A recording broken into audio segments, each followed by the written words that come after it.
ஜெபம். அன்பின் பரலோக பிதாவே, உம்மை நன்றியோடு துதிக்கிறோம் அப்பா, ஸ்தோதரிக்கிறோம், நன்றி செலுத்துகிறோம். நன்றி ஆவியானவரே, உம்முடைய அன்புக்காக, கிருபைக்காக, இரக்கங்களுக்காக நன்றி செலுத்துகிறோம். உம்மை போற்றுகிறோம் அப்பா, உம்மை புகழுகிறோம், உம்மை வணங்குகிறோம் ராஜா. ஒருவருக்கே எங்கள் ஆராதனையை செலுத்துகிறோம். எங்களுக்கு என்ன என்ன தேவைகளோ எல்லாவற்றையும் சிலுவையில் செய்து முடித்திருக்கிறீர் ராஜா. இதை நாங்கள் அறிந்து கொள்ளும்போது, உம்மை நாங்கள் அறிந்து கொள்ளும்போது எங்கள் வாழ்வில் விடுதலையையும் மீட்பையும் நாங்கள் பெற்றுக்கொள்ளுகிறோம். பரிசுத்த ஆவியானவரே, சகல சத்தியத்திற்கு நேராக எங்களை வழி நடத்துகின்ற சத்திய ஆவியானவரே, வேதத்தின் இரகசியங்களை, மறைப்பொருட்களை எங்களுக்கு எளிமையாய் கற்றுக் கொடுக்கிறதற்காய் நன்றி. தடைகளை, மன கடினத்தை இயேசுவின் நாமத்தினாலே அப்புறப்படுத்துகிறேன். சத்தியத்தை அறிந்து கொள்ளக்கூடிய உணர்வுள்ள தாழ்மையுள்ள இருதயங்களை எங்கள் ஒவ்வொருவருக்கும் நீர் தருகிறதற்காய் நன்றி செலுத்துகிறேன். எங்கள் தேவைகளை, பலவீனங்களை, கண்ணீர்களை அறிந்திருக்கிறீர். வார்த்தையாக நீர் கடந்து வருகிறதற்காய் நன்றி செலுத்துகிறேன். உம்முடைய வார்த்தையை அற்புதங்களினாலும் அடையாளங்களினாலும் நீர் உறுதிப்படுத்துகிறதற்காய் நன்றி செலுத்துகிறேன். இயேசுவின் மூலம் ஜெபிக்கிறேன் நல்ல பிதாவே, ஆமென். Praise the Lord. ஹல்லேலூயா. நன்றி இயேசுவே. ஆவியின் சிந்தையை குறித்து நம்ம பார்த்துக்கிட்டு இருக்கிறோம். ஆவியின் சிந்தை ஜீவனும் சமாதானமுமாம், மாம்ச சிந்தை மரணம். ஜீவனை நம்மளுடைய வாழ்க்கையில், சரீரத்தில் நம்ம தேடிக்கிட்டு இருக்கிறோம். இந்த ஜீவன் வெளிப்படுகிற இடம் நம்முடைய சிந்தை என்று சத்தியம் சொல்லுகிறது. நமக்கு ஒரு போர் உண்டு. போர்க்களத்தில் தான் நம்ம நின்றுக்கிட்டு இருக்கிறோம்.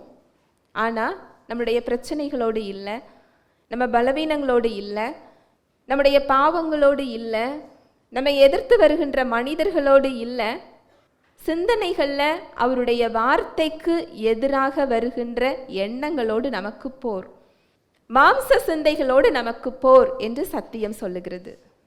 இந்த போர்க்களத்தில் நமக்கு போர் ஆயுதங்கள் அவர் என்ன செய்திருக்கிறார்? கொடுத்திருக்கிறார். அதுவும் தேவ பலம் பொருந்திய, தேவ வல்லமை நிறைந்த போர் ஆயுதங்கள் நமக்கு என்ன செய்யப்பட்டிருக்கு? கொடுக்கப்பட்டிருக்கு. இந்த போர் ஆயுதங்களை கொண்டு எந்த எண்ணத்தையும் நம்ம கிறிஸ்துவுக்கு கீழே சிறைப்படுத்துகிறவர்களாக இருக்கிறோன்னு சத்தியம் என்ன செய்து சொல்கிறது. ஆவியின் சிந்தையில் நம்ம கடைசியாக பார்த்துக்கிட்டு இருக்கிறது பொறுமையை குறித்து பார்க்குறோம். சத்தியத்தை நீங்கள் தெரிந்தவர்களாக இருக்கலாம். நீங்கள் ஒரு சுகத்துக்காக, ஒரு விடுதலைக்காக, ஒரு சமாதானத்துக்காக, தேவ ஆசீர்வாதத்துக்காக நீங்கள் காத்துக்கிட்டு இருக்கலாம். நான் விசுவாசிக்கிறேன், தேவன் நல்லவர், அன்புள்ளவர், அவர் என் சார்பில் இருக்கிறாரு, அவர் எனக்கு சுகம் கொடுத்துருக்கிறாரு, நான் நம்புகிறேன். ஆனால் இன்னும் அந்த விடுதலையை நான் என்ன செய்யலை? பார்க்கல. அந்த சோர்வும் அந்த பலவீனமும் உங்களுக்கு வரலாம். ஆனால் இங்கே வசனம் என்ன சொல்லுது பாருங்க, எபிரெயர் 6:11. நீங்கள் அசதியாயிராமல் வாக்குத்தத்தமான ஆசீர்வாதங்களை விசுவாசத்தினாலும் நீடிய பொறுமையினாலும் சுதந்தரித்துக் கொள்ளுகிறவர்களை பின்பற்றுகிறவர்களாயிருந்து. நீங்கள் அசதியாய் இராமல் வாக்குத்தத்தமான ஆசீர்வாதங்களை விசுவாசத்தினாலும் நீடிய பொறுமையினாலும் சுதந்தரித்துக் கொள்ளுகிறவர்களை பின்பற்றுகிறவர்களாய் இருந்து. தேவனுடைய மனிதர்களை குறித்து இதில் சொல்லப்பட்டிருக்கு. அவர்களுக்கு கொடுக்கப்பட்ட இந்த வாக்குத்தத்தமான ஆசீர்வாதங்களை அவங்க எப்படி பெற்றுக்கொண்டாங்க அப்படின்னா, அவங்க விசுவாசத்தினாலும் நீடிய பொறுமையினாலும் என்ன செஞ்சுக்கிட்டாங்களா? பெற்றுக்கொண்டாங்க. இந்த பொறுமை, நாம் விசுவாசத்தில் இருக்கலாம், அவருடைய உறவில் இருக்கலாம். ஆனால் இந்த பொறுமை இல்லை அப்படின்னா நம்முடைய விசுவாசம் நிலைத்து நிற்க முடியாது. அது ஒரு வலிவி போகிற ஒரு விசுவாசமாக இருக்கும். ஒரு 2 நாள், 3 நாள், 1 மாதம் ஒரு பிரச்சனை வந்தோடனே இந்த விசுவாசம் என்ன செஞ்சிடும்? சோர்ந்து போயிடும். இந்த பொறுமை தான் அந்த விசுவாசத்தில் நாம் நிலைத்து நிற்க உதவி செய்கிறது. நம்முடைய விசுவாசம் சோர்ந்து போகாமல், அது வழுகி விடாமல், அந்த பலன்களுக்குள்ள கொண்டு செல்கிறதற்கு அது ஒரு பூரண கிரியை செய்கிறதுன்னு சொல்லி யாக்கோபில் என்ன செய்யப்பட்டிருக்கு? சொல்லப்பட்டிருக்கு. இந்த பொறுமையும் நமக்கு அனுபவங்கள்னால வர்றது இல்லை. இந்த பொறுமையும் அவருடைய வார்த்தையின் மூலமாக தான் நமக்கு என்ன செய்து வருகிறது. வாசிக்கலாம். மார்க் 4வது அதிகாரம் 26, 27, 28. பின்னும் அவர் அவர்களை நோக்கி, தேவனுடைய ராஜ்யமானது ஒரு மனுஷன் நிலத்தில் விதையை விதைத்து இரவில் தூங்கி பகலில் விழித்திருக்க அவனுக்கு தெரியாத விதமாய் விதை முளைத்து பயிராகிறதற்கு ஒப்பாயிருக்கிறது. எப்படி என்றால், நிலமானது முன்பு முளையையும் பின்பு கதிரையும் கதிரிலே நிறைந்த தானியத்தையும் பலனாக தானாய் கொடுக்கும். ஆண்டவராகிய இயேசு கிறிஸ்து சீஷர்களை நோக்கி அவர் ஒரு உவமையை சொல்லுகிறார். தேவனுடைய ராஜ்யமானது ஒரு மனுஷன் நிலத்தில் விதையை விதைத்து இரவில் தூங்கி பகலில் விழித்திருக்க அவனுக்கு தெரியாத விதமாய் விதை முளைத்து பயிராகிறதுக்கு அது எப்படி இருக்குதா? ஒப்பாய் இருக்கிறது. ஒரு விதை எப்படி செயல்படுமோ அது போலதான் தேவனுடைய ராஜ்யம் என்ன செய்யும்? செயல்படும். ஒரு விதை எப்படி செயல்படும்? உங்க கையில ஒரு மா விதை இருக்குது, மறுநாளே மாம்பழம் உங்க கையில வந்துருமா? வராது. அந்த விதை உங்க கையில இருக்கிறதுனால அந்த பழம் உங்களுக்கு கிடைச்சிருமா? கிடைக்காது. அந்த விதை பலன் கொடுக்க வேண்டும் என்றால் அந்த விதையை என்ன செய்யணும்? மண்ணில் போடணும். நீங்கள் ஒரு பத்திரமா ஒரு டப்பாவில் போட்டு உங்களோட டேபிள் மேலேயோ உங்கள் அலமாரியிலையோ உங்கள் தலையணைக்கடியிலையோ வைக்கிறதுனால அந்த விதை என்ன செய்யாது? முளைக்காது. விதை முளைக்கணும்னா அது என்ன செய்யணும்? மண்ணுக்குள் விதைக்கப்பட வேண்டும். தேவனுடைய ராஜ்யமும் அப்படியே செயல்படுகிறது. அவருடைய வார்த்தை ஒரு விதைக்கு ஒத்ததாக இருக்கிறது. எப்படி ஒரு விதை மண்ணுக்குள் விதைக்கப்பட்டால் ஒழிய அது முளைக்காதோ, அதுபோல தேவனுடைய வார்த்தையும் நம்முடைய இருதயங்கள்ல என்ன செய்யப்படணும்? விதைக்கப்பட வேண்டும். நம்முடைய இருதயம் மண்ணுக்கு ஒத்ததாக இருக்கிறது. அந்த வசனத்தை மறுபடி வாசிக்கலாம். 26, 27, 28.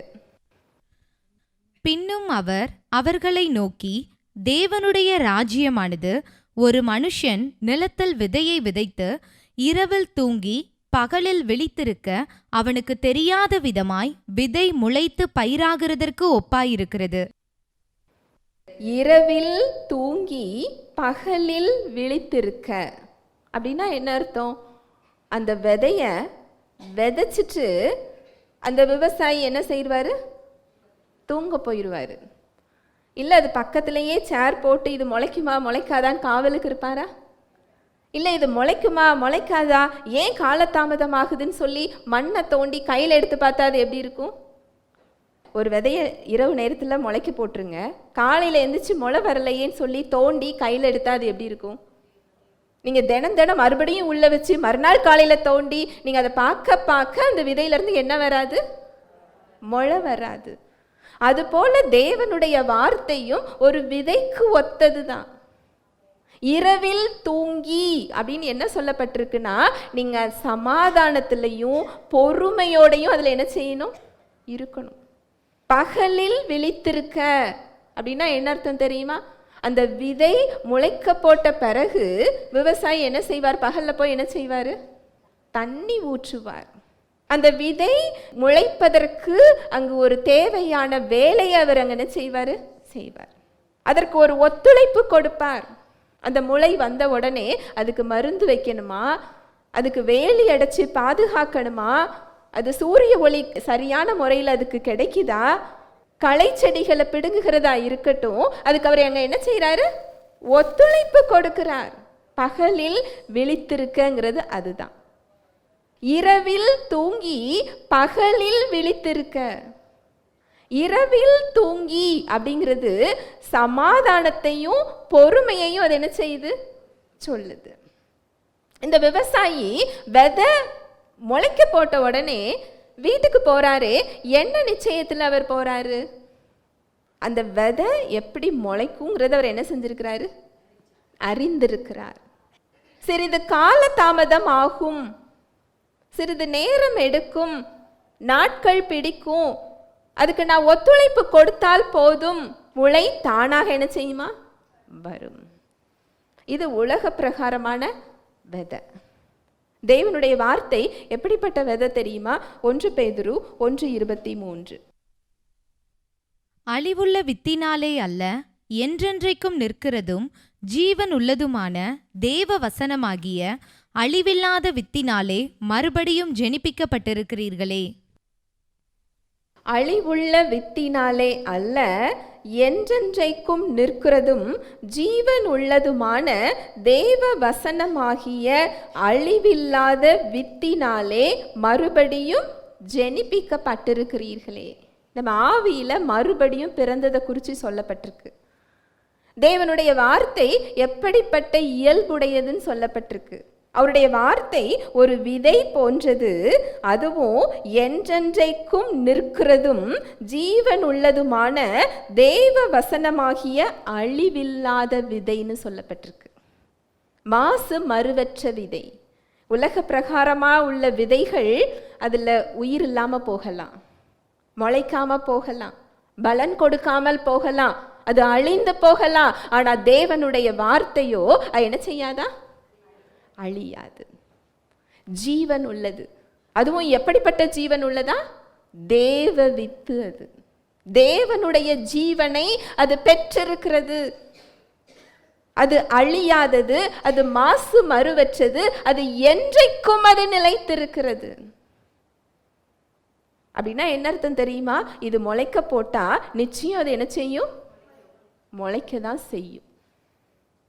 இரவில் தூங்கி பகலில் விழித்திருக்க அப்படின்னா நீங்க அதற்கு நேரம் கொடுக்கும் பொழுது, உங்க இருதயத்துல எடுத்து அந்த வார்த்தையை விதைத்து நீங்க அதை கேட்கறதும் அதை நீங்க பேசுறதும் தான் அந்த வார்த்தையை எடுத்து நீங்க உள்ள என்ன செய்றீங்க? விதைக்கிறீங்க. அதை விதைத்து அதுக்கு தண்ணீர் ஊற்றுகிறதுங்கிறது அந்த வார்த்தையோடு நீங்கள் நேரம் செலவழிக்கிறது. நீங்க தேவனோடு நேரம் செலவழிக்கிறது அப்படிங்கிறது அவரோடு ஜெபிக்கிறது, அவருடைய வார்த்தையை தியானிக்கிறது, அவருடைய வார்த்தையை பேசுறது. அந்த வார்த்தைகளை நீங்க சிந்தனைகள்ல வைத்து கொண்டிருக்கிறது தான் அவரோடு நீங்க இணைஞ்சிருக்கிறதுன்னு அர்த்தம். ஏன்னா அவர் வேற, அவருடைய வார்த்தை வேற கிடையாது. அவரும் அவருடைய வார்த்தையும் ஒன்று. ஏசு கிறிஸ்துவுக்கு என்ன இயல்பு இருக்கிறதோ அதே இயல்பு அந்த வார்த்தைக்கு என்ன செய்யப்பட்டிருக்கு? கொடுக்கப்பட்டிருக்கு.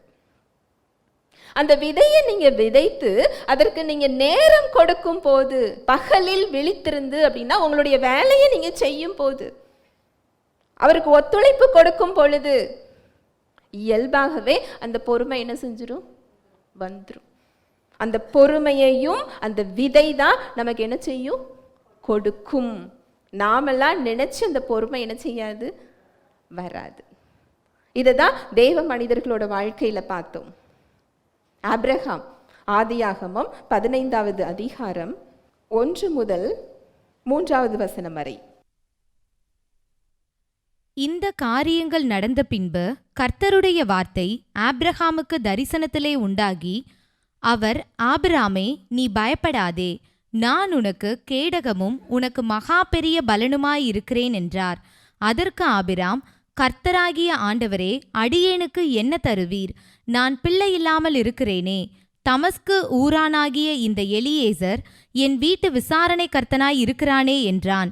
பின்னும் ஆபிராம், தேவரீர் எனக்கு புத்திர சந்தானம் அருளவில்லை, இதோ என் வீட்டிலே பிறந்த பிள்ளை எனக்கு சுதந்திரவாளியாய் இருக்கிறான் என்றான்.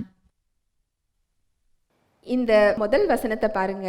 கர்த்தருடைய வார்த்தை ஆபிரகாமுக்கு தரிசனத்திலே உண்டாகி. தரிசனத்தில் அவருக்கு என்ன கிடைக்குதா? வார்த்தை கிடைக்கிறது. ஏன்னா அவங்க காலத்துல வேதாகமம் கிடையாது. அதனால தரிசனத்தில் அவர் என்ன கொடுக்கிறாரா? வார்த்தையே கொடுக்கிறாரு. நம்ம கரத்துல என்ன கொடுக்கப்பட்டிருக்கு? அந்த தரிசனம் நம்ம கைகள்லயே என்ன செய்யப்பட்டிருக்கு? கொடுக்கப்பட்டிருக்கு. அந்த வசனம் என்ன சொல்லுது பாருங்க. தரிசனத்திலே உண்டாகி அவர், ஆபிராமே, நீ பயப்படாதே. விசுவாசிகளின் தகப்பனுக்கு அங்க என்ன வருது? பயம் வருது.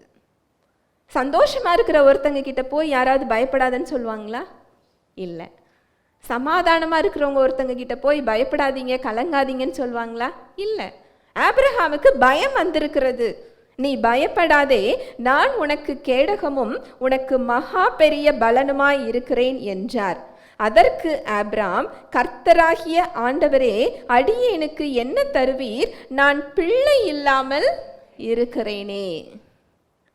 இது 15வது அதிகாரம், சரியா? 12வது அதிகாரம் 13வது அதிகாரத்தை நீங்க வாசிச்சு பார்த்தீங்கன்னா தேவன் அவருக்கு வார்த்தையை கொடுத்திருப்பார். உன் சந்ததியை வானத்து நட்சத்திரத்தை போலவும் பூமியின் தூளை போலவும் பெருக பண்ணுவேன். அங்கு வாக்குத்தத்தம் பண்ணி இருப்பார், வார்த்தையை கொடுத்திருப்பார். ஆனாலும் ஆபிரகாமுக்கு இங்க என்ன வருது? பயம் வருது. அங்கு தேவன் விதை வடிவில் கொடுத்திருக்கிறார். ஆபிரகாம் பிள்ளை வடிவில் அதை என்ன செய்யறாரு? கேட்கிறார். அங்கு விதை கொடுக்கப்பட்டிருக்கு, அவர் கனியாக கேட்கிறார். புரியுதா? ஆபிரகாம் மாற வேண்டிய இடம் எது? அந்த விதையை எடுத்தவர் என்ன செய்யணும்? விதைக்கணும். அதை தான் இந்த அதிகாரத்தில் தேவன் கற்றுக் கொடுக்கிறார். அங்கு அவருக்கு ஏற்கனவே விதை கொடுக்கப்பட்டாச்சு. உன் சந்ததியை வானத்து நட்சத்திரத்தை போலவும் பூமியின் தூளை போலவும் நான் பெருக பண்ணுவேன். உனக்குள் பூமியின் வம்சங்கள் எல்லாம் ஆசீர்வதிக்கப்படும். அங்க விதையை கொடுத்துட்டாரு. ஆனா இங்க ஆபிரகாம் என்ன வடிவத்தில் கேட்கிறாரு? கனி வடிவத்தில் கேட்கிறார். இங்க தேவன் என்ன செய்யறார் தெரியுமா? அந்த விதையை எப்படி விதைக்க வேண்டும் என்று கற்றுக் கொடுக்கிறார். ஹல்லேலூயா, பிரைஸ் தி லார்ட். அடுத்த வசனம் வாசிக்கலாம், 4வது வசனம் முதல். அப்பொழுது கர்த்தருடைய வார்த்தை அவனுக்கு உண்டாகி, இவன் உனக்கு சுதந்திரவாளி அல்ல, உன் கர்ப்பப்பிறப்பாய் இருப்பவனே உனக்கு சுதந்திரவாளியாவான் என்று சொல்லி அவர் அவனை வெளியே அழைத்து, நீ வானத்தை அண்ணாந்து பார், நட்சத்திரங்களை எண்ண உன்னாலே கூடுமானால் அவைகளை எண்ணு என்று சொல்லி பின்பு அவனை நோக்கி, உன் சந்ததி இவ்வனமாயிருக்கும் என்றார். அவன் கர்த்தரை விசுவாசித்தான், அதை அவர் அவனுக்கு நீதியாக எண்ணினார். ஆபிரகாம வெளியே கூப்பிடுறாரு. வெளியே கூப்பிட்டு நீ வானத்தை என்ன செஞ்சு பாரு, அண்ணாந்து பார். இந்த நட்சத்திரத்தை உன்னால எண்ண முடியுமா? நீ எண்ணு. பூமியின் தூளை பார், அதை உன்னால எண்ண முடியுமா? எண்ணு. இதை போல் உன் சந்ததி என்ன செய்யும்? பெருகும். வானத்து நட்சத்திரத்தை எண்ணுனா குழந்தை வந்துருமா? இல்லை. பூமியின் தூளை எண்ணுனா குழந்தை வந்துருமா? இல்லை. ஒரு டாக்டர்கிட்ட போய் குழந்தை வேணும்னு கேட்கும்போது அவங்க இதை சொன்னா என்ன வரும்? சிரிப்பு வரும். அதை நம்ப முடியாது இல்லையா? இங்க எதற்காக தேவன் அதை சொல்லுகிறார்? ஆபிரகாமை வெளியே அழைத்து, அங்க அவர் கூடாரத்திலிருந்து மட்டும் அவர் அழைக்கல. 2வது வசனத்தை பாருங்க, 2:3. அதற்கு ஆபிராம், கர்த்தராகிய ஆண்டவரே, அடியேனுக்கு என்ன தருவீர்? நான் பிள்ளை இல்லாமல் இருக்கிறேனே. தமஸ்கு ஊரானாகிய இந்த எலியேசர் என் வீட்டு விசாரணை கர்த்தனாய் இருக்கிறானே என்றான். பின்னும் ஆபிராம், தேவரீர் எனக்கு புத்திர சந்தானம் அருளவில்லை, இதோ என் வீட்டிலே பிறந்த பிள்ளை எனக்கு சுதந்திரவாளியாய் இருக்கிறான் என்றான். இந்த 2 வசனத்திலையும் ஆபிரகாமுடைய கற்பனையும் நம்பிக்கையும் தெரிகிறது. எனக்கு என்ன இல்லை? பிள்ளை இல்லை. என் வீட்டு விசாரணை கர்த்தனா யார் இருக்கிறா? எலியேசர். எனக்கு தேவரீர் எனக்கு என்ன கொடுக்கல? பிள்ளைய கொடுக்கல. இந்த கற்பனையை விட்டு தேவன் வெளியே வர சொல்லுகிறார். அங்க அவர் வேற ஒரு விதையை விதைச்சு வச்சிருக்கிறாரு. எனக்கு பிள்ளை இல்லைங்கிற ஒரு விதையை என்ன செஞ்சு வச்சிருக்கிறாரு? விதைச்சு வச்சிருக்கிறாரு. அதனாலதான் அந்த காலத்துல வேதம் கிடையாது. நான் உன் சந்ததியை வானத்து நட்சத்திரத்தை போலவும் பூமியின் தூளை போலவும் பெருக பண்ணுவேன்கிற ஒரு வார்த்தையை தரிசனமாக கொடுத்து விதைக்க சொல்லுகிறார். பகல் நேரத்துல வனாந்தரத்துல நடக்கும்போது அவரோட கண் எதை பார்க்கும்? மண்ணை பார்க்கும். அவருடைய கால் பட்டு மண் சிதறி போகும்போது என்னுடைய சந்ததி இவ்விதமாய் மாறும். இரவு நேரத்துல கரண்ட் கிடையாது. நம்மள மாதிரி வீடுகளில் அவர் வசிக்கல, கூடாரங்களில் வாழ்ந்தார். அவர் தூங்க போகும்போது தான் உள்ள என்ன செஞ்சிருக்க முடியும்? போயிருக்க முடியும். இரவு நேரத்தில் கூடாரத்து வாசல்ல உட்கார்ந்து இருட்டில் அவர் எதை பார்த்துக்கிட்டு இருந்திருப்பாரு? வானத்தை தான் அவர் பார்ப்பாரு. வானத்தை பார்க்கும்போது அவருக்கு என்ன தெரியும்? நட்சத்திரம். இதை போல் என் சந்ததி என்ன செய்யும்? பெருகும். தேவன் அவருடைய வார்த்தையாகிய விதையை விதைக்க அங்கு கற்றுக் கொடுக்கிறார். ஆபிரகாம் அதை விசுவாசிக்க ஆரம்பிச்சிட்டாரு. அதுதான் ரோமர் 4வது அதிகாரம் சொல்லப்பட்டிருக்கு. அவர் இல்லாதவைகளை இருக்கிறவைகளை போல அழைத்தாராம். நம்பிக்கைக்கு ஏதுவே இல்லாத சூழ்நிலையில நம்பிக்கையோடு என்ன செஞ்சாரா? விசுவாசித்தார். தன்னோட பலவீனங்களை தன்னோட சிந்தனைக்கு கொண்டு போகாமல் தேவனை மகிமைப்படுத்தி, வாக்குத்தத்தம் பண்ணினவர் உண்மையுள்ளவர் என்று நம்பி தேவனை என்ன செஞ்சாரா? மகிமைப்படுத்தினாரா. இப்படிதான் அவர் விசுவாசத்துல வல்லவராக மாறினார். அந்த விதைக்கு அவர் பகலில் விழித்திருந்து இரவில் தூங்கி அந்த விதை முளைப்பதற்கு அவர் ஒத்துழைப்பு கொடுத்தார். அந்த பொறுமையை அதில் தான் அவர் கற்றுக்கொண்டார். அவரை தியானிக்கும் பொழுது, தேவனை மகிமைப்படுத்தும் போது அவருடைய வல்லமையை அவர் நினைவு கூறுவார். அவருக்கு நன்றி சொல்லும் போது அவர் செஞ்ச நன்மைகளை அவர் என்ன செய்வார்? நினைவு கூறுவார். அவருடைய வார்த்தைக்கு அவர் எவ்வளவு உண்மையுள்ளவர். இதுதான் எபிரேயர் 6வது அதிகாரத்தில் சொல்லப்பட்டிருக்கு. வாசிக்கலாம். எபிரேயர் 6:11 முதல். நீங்கள் அசதியாயிராமல் வாக்குத்தத்தமான ஆசீர்வாதங்களை விசுவாசத்தினாலும் நீடிய பொறுமையினாலும் சுதந்தரித்துக் கொள்ளுகிறவர்களை பின்பற்றுகிறவர்களாயிருந்து உங்களுக்கு நம்பிக்கையின் பூரண நிச்சயம் உண்டாகும்படி நீங்கள் யாவரும் முடிவு பரியந்தம் அப்படியே ஜாக்கிரதையை காண்பிக்க வேண்டுமென்று ஆசையாயிருக்கிறோம். ஆபிரகாமுக்கு தேவன் வாக்குத்தத்தம் பண்ணினபோது ஆணையிடும்படி தம்மிலும் பெரியவர் ஒருவருமில்லாதபடியினாலே தமது பேரிலே தானே ஆணையிட்டு, நிச்சயமாக நான் உன்னை ஆசீர்வதிக்கவே ஆசீர்வதித்து உன்னை பெருகவே பெருக பண்ணுவேன் என்றார். அந்தபடியே அவன் பொறுமையாய் காத்திருந்து வாக்குத்தத்தம் பண்ணப்பட்டதை பெற்றான். மனுஷர் தங்களிலும் பெரியவர் பேரில் ஆணையிடுவார்கள். உறுதி பண்ணும்படிக்கு ஆணையிடுதலே சகல விவாதத்திற்கும் முடிவு. அந்தபடி தேவனும் வாக்குத்தத்தம் பண்ணப்பட்டவைகளை சுதந்தரித்துக் கொள்ளுகிறவர்களுக்கு தமது ஆலோசனையின் மாறாத நிச்சயத்தை பரிபூரணமாய் காண்பிக்கும்படி சித்தமுள்ளவராய் ஓர் ஆணையினாலே அதை ஸ்திரப்படுத்தினார். நமக்கு முன் வைக்கப்பட்ட நம்பிக்கையை பற்றிக் கொள்ளும்படி அடைக்கலமாய் ஓடி வந்த நமக்கு 2 மாறாத விசேஷங்களினால் நிறைந்த ஆறுதல் உண்டாகும்படிக்கு எவ்வளவேனும் பொய்யுரையாத தேவன் அப்படி செய்தார்.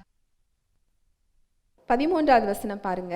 ஆபிரகாமுக்கு தேவன் வாக்குத்தத்தம் பண்ணின போது ஆணையிடும்படி தம்மிலும் பெரியவர் ஒருவரும் இல்லாதபடியினாலே தமது பேரிலே தானே ஆணையிட்டு. நம்முடைய தேவனுக்கு ஒரு இயல்பு உண்டு. அவர் மனிதன் கிடையாது. அவர் பொய்யுரையாத தேவன். அவர் மனம் மாற மனிதன் இல்லை. நம்மெல்லாம் ஒரு விஷயத்தை நம்ம கூட இருக்கிற மனிதர்களோடோ நண்பர்களோடோ பேசும் பொழுது அதை நம்பணும் அவங்க அப்படின்னு சொன்னால் என்ன செய்வோம்? நம்ம ப்ராமிஸ் பண்ணுவோம், சத்தியம் செய்வோம் இல்லையா? யார் பேரில் சத்தியம் செய்வோம்? கடவுள் மேலே. நம்ம ரொம்ப உயர்வாக வச்சுருக்கிற ஒரு விஷயத்து மேலே என்ன சொல்லி என்ன செய்வோம்? சத்தியம் செய்வோம். நம்மிலும் பெரியவர் மேலே என்ன செய்வோம்? சத்தியம் பண்ணுவோம் இல்லையா? இங்க தேவன் ஒரு வார்த்தையை ஆபிரகாமுக்கு கொடுத்து அவர் அங்கு சத்தியம் செய்கிறாராம். யார் பெயர்ல சத்தியம் செய்கிறாராம் அப்படின்னா, அவரிலும் பெரியவர் யாரும் இல்லைங்கிறதுனால தன்னுடைய பெயர்லே என்ன செய்கிறாரா? சத்தியம் செய்கிறார். எவ்வளவு அழகாக அவர் அங்க வழி நடத்தினார் இல்லையா? அவர் ஆபிரகாமை மட்டும் இல்லை, நம் ஒவ்வொருவரையும் வழி நடத்துறதுக்காக நமக்குள்ள இருக்கிறார். ஆபிரகாமுடைய பலவீனங்களை அவர் அறிந்திருந்தார். உனக்கு நான் வார்த்தையை கொடுத்திருக்கிறேன், அந்த வார்த்தைக்கு நான் யார் பெயர்ல சத்தியம் பண்ணி தரேன்? என் பெயரில் நான் சத்தியம் செய்து தருகிறேன். அவருக்கு சத்தியமே தேவையில்லை, சொன்னதுதான். அவர் மாற மாட்டார். ஆனாலும் அங்க என்ன செய்கிறாரா? சத்தியம் செய்கிறார். 14வது வசனம். நிச்சயமாகவே நான் உன்னை ஆசீர்வதிக்கவே ஆசீர்வதித்து உன்னை பெருகவே பெருக பண்ணுவேன் என்றார். அந்தபடியே அவர் பொறுமையாய் காத்திருந்து வாக்குத்தத்தம் பண்ணப்பட்டதை பெற்றார். மனுஷர் தங்களிலும் பெரியவர் பேரில் ஆணையிடுவார்கள். உறுதி பண்ணும்படிக்கு ஆணையிடுதலே சகல விவாதத்திற்கும் முடிவு. அந்தபடி தேவனும் வாக்குத்தத்தம் பண்ணப்பட்டவைகளை சுதந்தரித்து கொள்ளுகிறவர்களுக்கு தமது ஆலோசனையின் மாறாத நிச்சயத்தை பரிபூரணமாக காண்பிக்கும்படி சித்தமுள்ளவராய் தனது ஓர் ஆணையினாலேனா அவருடைய சத்தியத்தினால் அவர் என்ன செய்கிறாரா? ஸ்திரப்படுத்துகிறார். அவர் நமக்கு கொடுத்திருக்கிற ஒவ்வொரு வார்த்தையும் சத்தியம். அது என்ன செய்யாது? மாறாது. அதில் உள்ள பலனை நம்ம பார்க்க தவறினோம் என்றால் நாம தான் மாற வேண்டியது இருக்கும். தவறு அவர் பக்கத்தில் இல்லை. மாற வேண்டிய இடம் அவர்கிட்ட இல்லை. யாரோட இடம்? நம்மிடத்தில். அந்த மாற்றத்தையும் நீங்க உங்க பலத்தில் என்ன செய்ய முடியாது? செய்ய முடியாது. அந்த விதைக்கிறோம் இல்லையா? அழியாத மாசு மறுவற்ற தேவ வித்தை உள்ள விதைக்கிறோம் இல்லையா? அந்த தேவ வித்தே நம்மை கிறிஸ்துவின் சாயலுக்கு ஏற்பது என்ன செஞ்சிரும்? மாற்றிவிடும். அந்த விதையோட இயல்பு அதுதான். அந்த மாற்றங்களையும் அவர் தான் நமக்கு என்ன செய்கிறார்? கொடுக்கிறார். ஒரு ஆணையினாலே அதை ஸ்திரப்படுத்தினார். நமக்கு முன் வைக்கப்பட்ட நம்பிக்கையை பற்றி கொள்ளும்படி அடைக்கலமாய் ஓடி வந்த நமக்கு 2 மாறாத விசேஷங்களினால் நிறைந்த ஆறுதல் உண்டாகும்படிக்கு எவ்வளவேனும் பொய்யுரையாத தேவன் அப்படி செய்தார். 2 மாறாத விசேஷம் அப்படின்னா, ஒன்று அவர் நமக்கு சத்தியம் செய்திருக்கிறாராம். 2வது மாறாத அவருடைய வார்த்தையை கொடுத்திருக்கிறார். உங்க கையில கொடுக்கப்பட்ட ஒவ்வொரு விஷயத்துக்கும் 2 விதமான ஆணை அவர் கொடுத்திருக்கிறார்.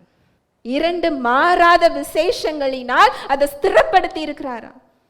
கேரண்டி கொடுத்திருக்கிறார். இன்னும் சொல்ல போனா, நீங்க அவரோடு நேரம் செலவழிக்கும் பொழுது, அவருடைய வார்த்தையை தியானிக்கும் பொழுது, அவருடைய அன்பையும் அவருடைய வல்லமையையும் அவருடைய இயல்பையும் அவருடைய உண்மை தன்மையையும் நீங்க அறிந்து கொள்ள பொறுமை இயல்பாகவே உங்ககிட்ட என்ன செஞ்சிரும்?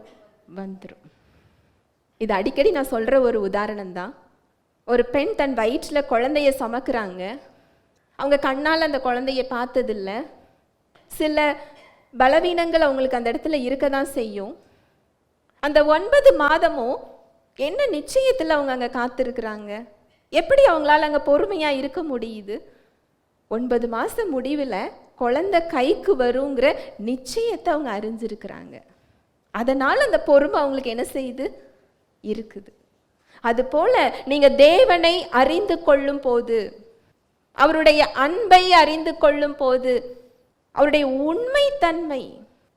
உண்மைத்தன்மையை நீங்கள் அறிந்து கொள்ளும் போது உங்களுக்கு அங்கே சந்தேகமே வராது. அவருடைய அன்பை நீங்கள் அறிந்து கொள்ளும் போது பூரண அன்பு உங்கள் பயத்தை புறம்பே தள்ளும். உங்கள் சூழ்நிலைகளில் உங்களுக்கு என்ன வராது? பயம் வராது. எனக்குள் இருப்பவர் யார் என்ற நிச்சயம் உங்களுக்கு இருக்கும். என்னோடு கூட வருகிறவர் யார்? நான் தனியாக இல்லை.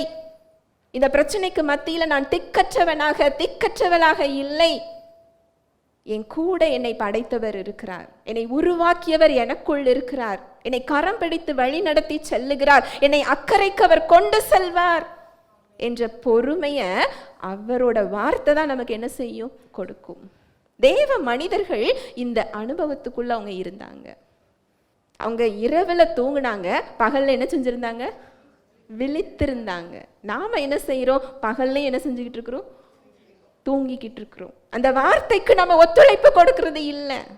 அந்த விதைக்கப்பட்ட விதையை தினந்தோறும் காலையில தோண்டி கையில எடுத்து பார்க்கிறது போல நம்ம விதையை விதைக்கிறோம். ஆனா இன்னும் முளைக்கலையேன்னு என்ன செய்யறோம்? தோண்டி கையில எடுத்து பார்க்கிறோம். நீங்க சொல்லலாம், நான் கையில எடுத்து பார்க்கலையே அப்படின்னு சொல்லலாம். நீங்க பேசுகின்ற அவருடைய வார்த்தைக்கு எதிராக பேசுகின்ற ஒவ்வொரு வார்த்தைகளும் அதை தோண்டி கையில எடுக்கிறதுக்கு சமம்தான். உங்க பலவீனத்துக்கு மத்தியில உங்களுக்கு சத்தியம் தெரிஞ்சிருக்கலாம். இயேசுவின் தழும்புகளால் நான் சுகமானேன்னு ஒரு தடவை நீங்க சொல்லலாம், 2 நாள் சொல்லலாம், 3 நாள் சொல்லலாம், 4வது நாள் என்னோட பலகீனம் அப்படியே தான் இருக்குதே அப்படின்னு சொல்லும் போது நீங்க விதைத்த விதையை தோண்டி என்ன செய்றீங்க? கையில் எடுக்கிறோம். அதுபோல ஒவ்வொரு வார்த்தைகளும் கிறிஸ்து இயேசுவுக்குள் முற்றிலும் ஜெயம் கொள்ளுகிறவர்களாய் இருக்கிறீர்களே வசனம் சொல்லுது. நீங்கள் தேவனால் உண்டாயிருந்து உலகத்தை ஜெயித்தீர்கள் வசனம் சொல்லுது. என்னை பலப்படுத்துகிற கிறிஸ்துவினாலே எல்லாவற்றையும் செய்ய எனக்கு பலன் உண்டு, எனக்கு பலமே இல்லை அப்படின்னு சொன்னா விதைச்ச விதையை தோண்டி என்ன செய்கிறோம்? கையில் எடுக்கிறோம். அந்த பொறுமை இல்லை. அந்த வார்த்தையை கேட்கும்போது விசுவாசம் வருது, பிரச்சனையை பார்த்த உடனே அந்த விசுவாசம் என்ன செஞ்சிருது? போயிருது. ஏன்னா பொறுமை இல்லை. அந்த பகலில் விழித்திருந்து செய்ய வேண்டிய வேலையை நம்ம என்ன செய்யலை. அதனால இரவில் நமக்கு என்ன வர மாட்டேங்கி? தூக்கம் வர மாட்டேங்குது.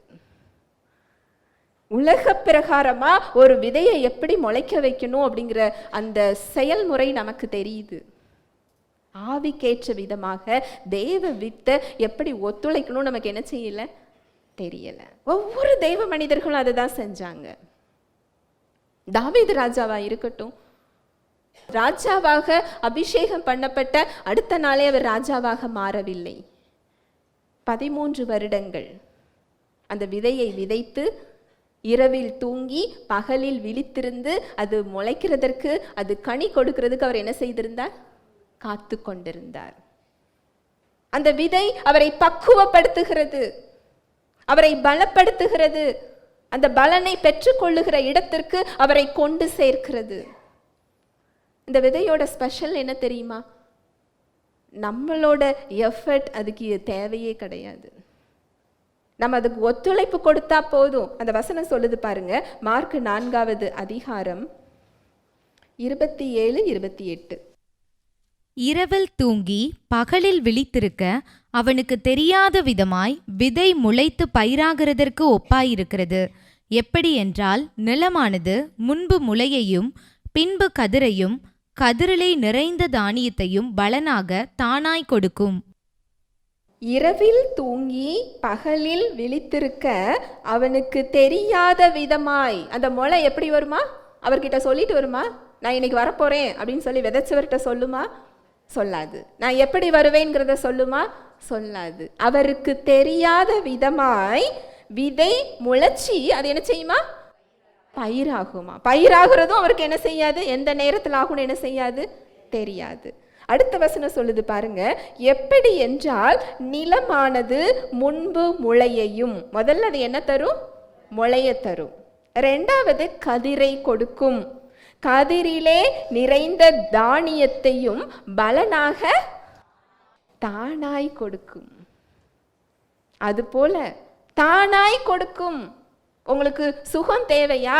அது வார்த்தையின் வேலை. உங்களுக்கு விடுதலை தேவையா? அது வார்த்தையின் வேலை. உங்களுக்கு தயவு தேவையா? அவருடைய பாதுகாப்பு தேவையா? அவருடைய உறவுக்குள்ள செல்லக்கூடிய அந்த காரியங்கள் தேவையா? உங்களுக்கு என்ன தேவையோ அது வார்த்தையின் வேலை. அது தானாய் பலன் கொடுக்கும். நீங்க செய்ய வேண்டியது என்ன செய்யணும்? இரவில் தூங்கி பகலில் விழித்திருக்க. அந்த பலன் தானாய் வருமா? அதுவும் எப்படி வருமா? முதல்ல என்ன வரும்? பழம் வரும்னு போட்டிருக்குதா? இல்லை. முதல்ல என்ன வரும்? முளை. முதல்ல முளை தான் வரும். ரெண்டாவது என்ன வருமா? கதிர். மூன்றாவது தான் என்ன வரும்? தானியம். நாம் என்ன செய்கிறோம்? இந்த மேகி நூடுல்ஸ் மாதிரி முதல் நாள் விதைப்போம், ரெண்டாவது நாள் நமக்கு என்ன வேணும்? கனி வேணும். ஆபிரகாம் மாதிரி விதைக்காமலே என்ன செஞ்சுக்கிட்டு இருப்போம்? நீர் தரலையே, நீர் எனக்கு பிள்ளை கொடுக்கலையேங்கிறாரு. அவர் விதையை என்ன செஞ்சுட்டாரு? கொடுத்துட்டாரு. அதை யார் தான் விதைக்கணும்? ஆபிரகாம் தான் விதைக்கணும். அதனால தான் அவருக்கு பேரு விசுவாசிகளின் தகப்பன். எப்படி விசுவாசிக்கணுங்கிறத அவர் அங்கு கற்றுக் கொடுத்திருக்கிறார். நமக்கு ஒரு எடுத்துக்காட்டாக ஆபிரகாம் நிற்கிறார். அப்படிதான் அவர் பெற்றுக்கொண்டார். அப்படிதான் தாவீது ராஜா பெற்றுக்கொண்டார். அப்படிதான் யோசேப்பு பெற்றுக்கொண்டார். அப்படிதான் தேவ மனிதர்கள் பெற்றுக்கொண்டிருக்கிறாங்க. நீங்களும் நானும் மட்டும் விதைச்ச உடனே எப்படி பார்க்க முடியும்? ஷார்ட்கட்ல அந்த விதையை முளைக்க வைக்க முடியுமா? அந்த விதை முளைக்கிறதுக்கு ஏதாவது ஷார்ட்கட் இருக்குதா? இல்லை. நம்மளால ஒத்துழைக்க மட்டும்தான் என்ன செய்ய முடியும்? செய்ய முடியும். அது போலதான் தேவனுடைய வார்த்தையும். நம்ம ஒத்துழைக்க தான் செய்யணும். அந்த வார்த்தை என்ன செய்யும் தெரியுமா? முதல்ல அது முளைக்கிறதுக்கு என்ன தடைகள் இருக்கிறதோ அந்த தடைகளை நம்மிடத்தில் சரி செய்யும். அது வார்த்தையின் வேலை. அந்த தடைகள் எல்லாம் சரி செய்யும். அந்த முளைய முதல்ல கொண்டு வரும். சமாதானத்தை அது கொடுக்கும், பயத்தை போக்கும், சந்தேகத்தை போக்கும், குழப்பத்தை போக்கும். அவர் செயல்படுறதுக்கு தேவையில்லாத காரியங்கள் நம்மிடத்தில் இருந்தால் அதை நம்ம விட்டு என்ன செய்யும்? அகற்றும், நம்மை பலப்படுத்தும். அந்த பலனுக்கு கொண்டு போய் சேர்க்கிற வேலையும் யாரோட வேலை தான்? வார்த்தையின் வேலை தான். ஒரு பஸ்ஸில் ஏறி உட்கார்றோம். நம்ம போய் சேர்ற இடத்துக்கு ஒழுங்காக டிரைவர் கொண்டு சேர்ப்பாரா இல்லையா அப்படிங்கிற சந்தேகம் நமக்கு ஏன் வரமாட்டேங்குது? இந்த பஸ் நல்ல கண்டிஷனில் இருக்குதா, இது ஒழுங்காக ஓடுமா அப்படிங்கிற சந்தேகம் நமக்கு வருதா?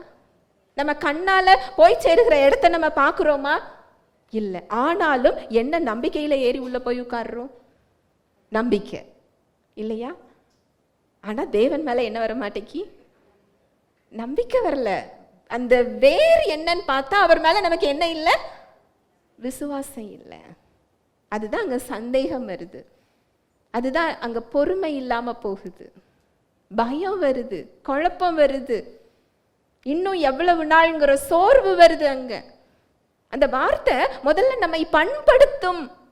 அந்த விதை நமக்குள்ள முளைக்கிறதற்கு என்ன தேவையோ அதை நம்மிடத்தில் சரி செய்யும். சிறிது காலம் பிடிக்கும், பக்குவப்படுத்தும். அது வெளிப்படுறதுக்கு என்ன தடைகள் இருக்கிறதோ அந்த தடைகள் அதை என்ன செய்யும்? அகற்றும். விதை எப்படி தானாய் முளைத்து அங்கு முளையையும் கதிரையும் தானியத்தையும் கொடுக்குதோ அதுபோல் அந்த விதை உங்க இருதயத்தில் விதைக்கப்பட்டிருக்கிற விதை தானாய் முளைத்து, அது ஒவ்வொரு ஸ்டேஜ் பை ஸ்டேஜ் தான். உங்களுக்கு இன்னும் பொறுமை வரலையா? இன்னும் நீங்க அந்த பலனை பெற்றுக்கொள்ற இடத்துக்கு வரல. உங்களுக்கு இன்னும் சமாதானம் வரலையா? இன்னும் அந்த பலனை பெற்றுக்கொள்ற இடத்துக்கு என்ன செய்யல? வரல. யார் மேலேயாவது உங்களுக்கு கசப்பும் வருத்தமும் மன்னிக்காத இயல்பும் வருதா? அந்த கதிர் கொடுக்கிறத தடுக்கிற இடத்துல நீங்க என்ன செஞ்சுக்கிட்டு இருக்கிறீங்க? நிக்கிறீங்க. அவருடைய வார்த்தைகள்ல என்ன சொல்லப்பட்டு இருக்கிறதோ அந்த இடத்துல நம்ம சரி செய்யலைன்னா அந்த தடை கொடுக்கிற இடத்துல நம்ம என்ன செஞ்சுக்கிட்டு இருக்கிறோம்? நின்று கொண்டு இருக்கிறோம்.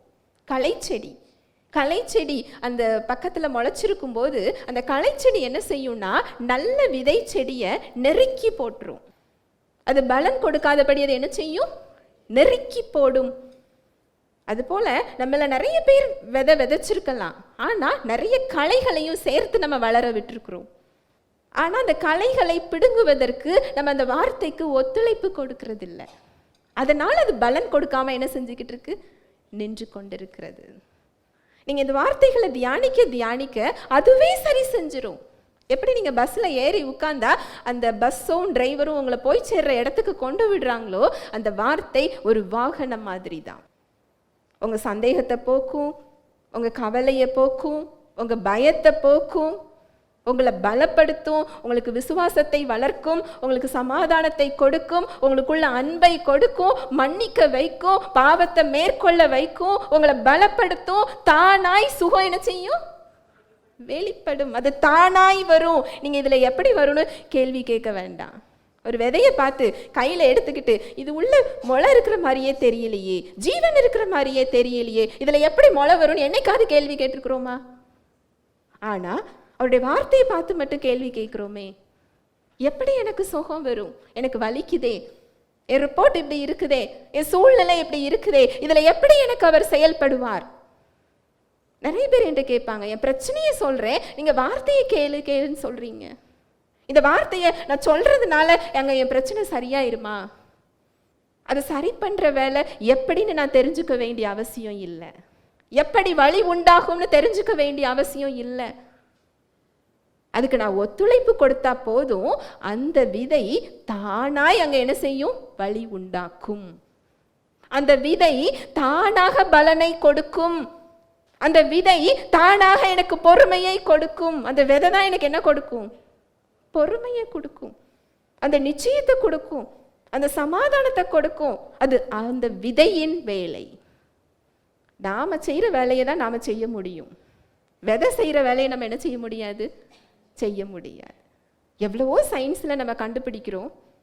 விதையை போன்ற தோற்றமுடைய ஒரு பொருளை கண்டுபிடிச்சிடலாம். அந்த விதைக்குள்ள இருக்கிற ஜீவனை நம்மளால கண்டுபிடிக்க முடியுதா? கண்டுபிடிச்சிருக்கிறோமா? இப்ப வரைக்கும் இல்லை, இனியும் கண்டுபிடிக்க முடியாது. ஏன்னா அது யாரோட வேலை? தேவனுடைய வேலை.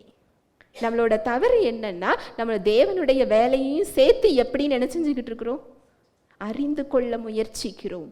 அங்க ஆபிரகாம் என்னோட சரீரம் செத்து போயிட்டுதே எப்படி அப்படின்னு கேள்வி கேட்டாருன்னா, அவர் ஈசாக்கை என்ன செஞ்சிருக்க மாட்டார், பார்த்திருக்க மாட்டார்.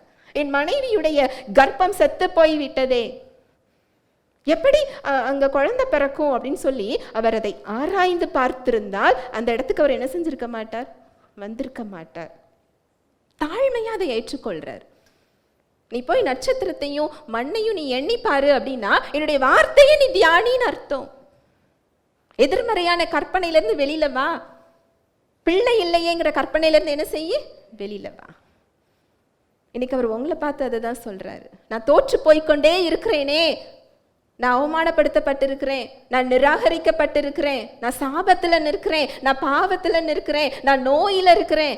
இந்த கற்பனையை விட்டு இன்னைக்கு அவர் உங்களை வெளியே அழைக்கிறார். ஏன்னா அவரோட வார்த்தை உங்களை என்ன சொல்லியிருக்கு, நீங்க விசேஷித்தமானவரா இருக்கிறீங்களா, அவருடைய கரத்தின் கிரியையா இருக்கிறீங்களா. பாவத்திலிருந்து அவர் உங்களை விடுதலையாக்கி இருக்கிறார், சாபத்திலிருந்து அவர் உங்களை விடுதலையாக்கி இருக்கிறார், சகல ஆவிக்குரிய ஆசீர்வாதத்தினாலும் உங்களை என்ன செஞ்சிருக்கிறார், ஆசீர்வதித்திருக்கிறார்.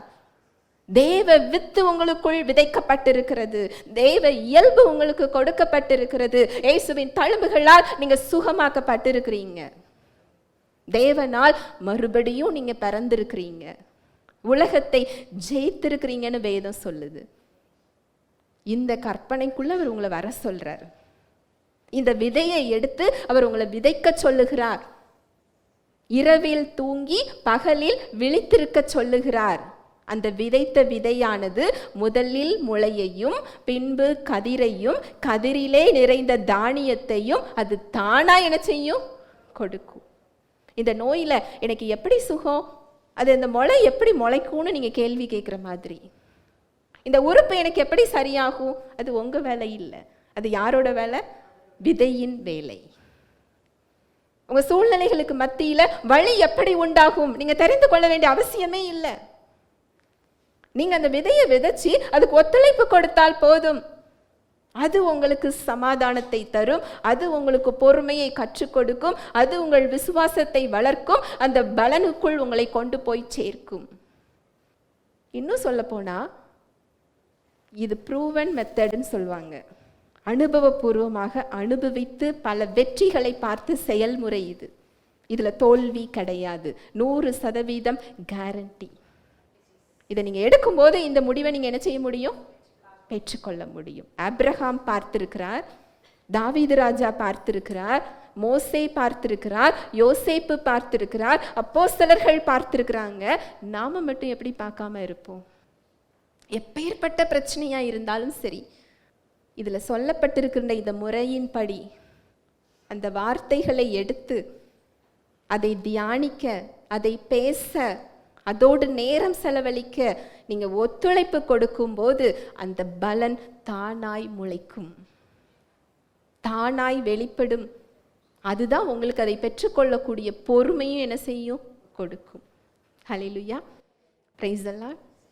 நீங்க சொல்லலாம், நான் இதை செஞ்சுக்கிட்டு இருந்தா என் சூழ்நிலைகளில் யார் செயல்படுவா, என் சூழ்நிலைகளை யார் பாப்பா, இந்த நோய்க்கு மத்தியில நான் எதுவும் செய்ய வேண்டாமா? இல்லை இல்லை, அந்த விதை அந்த பலனை என்ன செஞ்சிருவாங்க, வெளிப்படுத்தி விடும். அது என்ன தயவு தேவையோ அந்த தயவை கொடுக்கும். எந்த இடத்துல நீங்க சரியாகணுமோ அதை உங்களை சரி செய்யும். எந்த இடத்துல நீங்க பலப்படுத்தப்படணுமோ அந்த பலத்தை கொடுக்கும். நீங்க தேடி மனுஷங்களை தேடி நீங்க போக வேண்டாம், அந்த தயவு தன்னால தேடி வரும். ஏன்னா அவர் உங்களை விட்டு விலகவும் இல்லை, உங்களை கைவிடுவதும் இல்லை. ஹல்லேலூயா, பிரைஸ் தி லார்ட். ஜெபிக்கலாம். அன்பின் தகப்பனே, உம்மை நன்றி செலுத்துகிறோம் அப்பா. உம்முடைய அன்பு, கிருபை, இரக்கங்களுக்காக நன்றி. நீர் கொடுத்த மீட்புக்காக நன்றி அப்பா. எங்களுக்கு என்ன தேவைகளோ எல்லாவற்றையும் நீர் செய்து முடித்திருக்கிறீர். நாங்கள் சுகத்தை பெற்றுக்கொள்வதே உம்முடைய சித்தமாயிருக்கிறது. எங்கள் வாழ்வில் விடுதலையை பெற்றுக்கொள்கிறதே உமக்கு விருப்பமாய் இருக்கிறது. எங்கள் வாழ்வில் மகிமைப்பட நீர் காத்து கொண்டிருக்கிறீர். உம்முடைய சத்தியத்தை எங்களுக்கு நீர் கற்றுக் கொடுத்து கொண்டிருக்கிறீர். நாங்கள் மாற வேண்டிய இடங்களை எங்களுக்கு சுட்டி காண்பித்திருக்கிறீர். உம்முடைய அன்பு, கிருபை, இரக்கங்களுக்காய் நன்றி செலுத்துகிறோம். நீர் சிலுவையில் கொடுத்த சுகத்திற்காக, மீட்பிற்காக நன்றி செலுத்துகிறோம். வந்திருக்கிற ஒவ்வொருவரையும் உடைய கரத்தில் தருகிறேன். ஒவ்வொருவருடைய சரீரத்திற்கும் நீர் ஒரு பெரிய விலைக்கிரயத்தை சிலுவையில் செலுத்தி இருக்கிறீர். நம்முடைய இரத்தத்திற்காக நன்றி. ஒவ்வொருவரும் இயேசு கிறிஸ்துவின் சொந்த சரீரமாக இருக்கிறாங்க. பரலோக ராஜ்யத்தின் திறவுகோள்களை எங்களுக்கு நீர் கொடுத்திருக்கிறீர். பூமியில் நான் எதை கட்டுகிறேனோ அது பரலோகத்தில் கட்டப்பட்டிருக்கும், பூமியில் நான் எதை கட்டவிழ்க்கிறேனோ அது பரலோகத்தில் கட்டவிழ்க்கப்பட்டிருக்கும் என்று உடைய வார்த்தை சொல்லுகிறது.